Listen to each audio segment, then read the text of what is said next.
When they're all clicking on all cylinders, you get, games, like, Alec Peters, who's probably player of the year candidate in our league, 50% from the floor, made the game look easy, even some tough shots over the outstretched hands of some of our double teams and trying to mix up those coverages.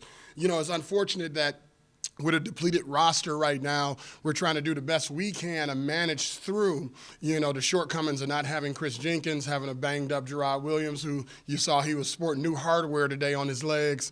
Even Jaleel Late going down with a little bit of a hip pointer, which I hope isn't an Achilles heel. That would be another tremendous blow to our roster. But nonetheless, when you talk about going through this back-end gauntlet, the 3 games in 5 days, one of the things that we tried to do, even against UIC the other day, is conserve, as much energy and play a half-court style game and maybe save some of the pressure, for a game like Valpo. And again, when you try to manage these situations, basically what you're looking for is different ways to see if you can get more possessions than your opponent, which gives you an opportunity to stay within striking distance.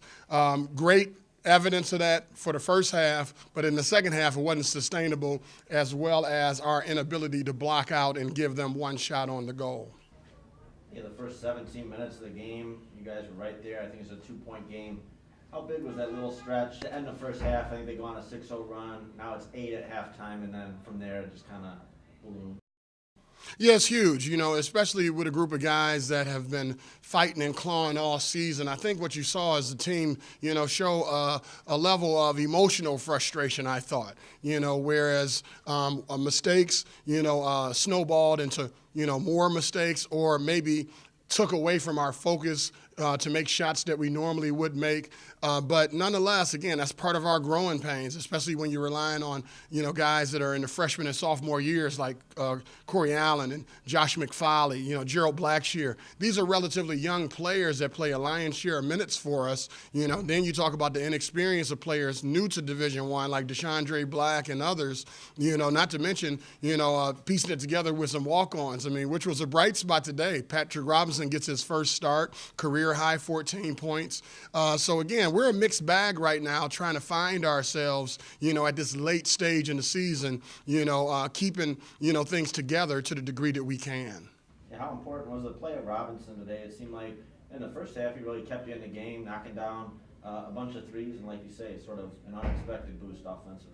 Well, I tell you what, he showed signs early. I remind people after we had success at Oakland on the road, here was the guy when both Jaleel Hogan, Corey Allen, and Chris Jenkins all struggled. Josh McFarley goes off for 8 threes in the game for 26 or 28 points. But it was Patrick Robinson that scored 10, to keep that game out of reach for the Penguins. And then when you fast forward to this one, I think those games and the minutes thereafter gave them the confidence, along with his first start, to say, hey, Coach, I belong, and I need to stay in this lineup. And so I couldn't be more proud of him, getting a chance to play in front of his parents, who hadn't seen him play, throughout his career, was a really special moment.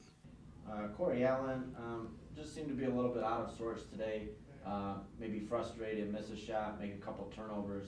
Is that just kind of a freshman thing where he has to learn how to play through those mistakes and still kind of be a factor even when he's not at his best? Yeah, I think focus is the thing that comes to mind when you think of guys like Corey Allen, because when you're a freshman and you're going through this gauntlet, everything is important, man. The way you rest, the way you hydrate, the way you get treatment, your mindset, your focus. And those are some of the, hard lessons that you learn.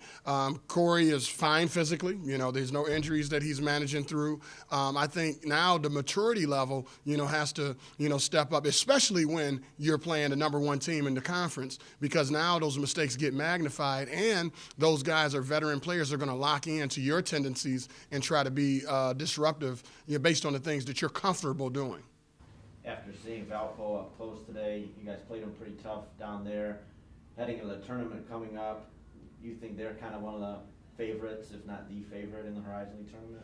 Well, I think, Valpo, Oakland, and Green Bay are sitting at the top of the league. I think one of the sleeper teams out there happens to be Northern Kentucky. You can't forget about Wright State either. So when you look at all of those groups, and it's both, Wright State and Northern Kentucky that had success against us in both contests, it's hard to say there's this great separation amongst the teams. The way Oakland had success against Valpo just a couple days ago doesn't necessarily produce their dominance per se, but they just find ways to win. Being a game and a half in first place now from Oakland will make, Motor City Madness very interesting. For us, I go back to 4 years ago when Wisconsin-Milwaukee was the last place team and made it to the NCAA tournament. So what we're trying to do is not only, preach this message of hope to keep our kids playing hard and climbing higher, but at the same time, the most important thing for us is to take a singular focus and focus on Cleveland State Tuesday.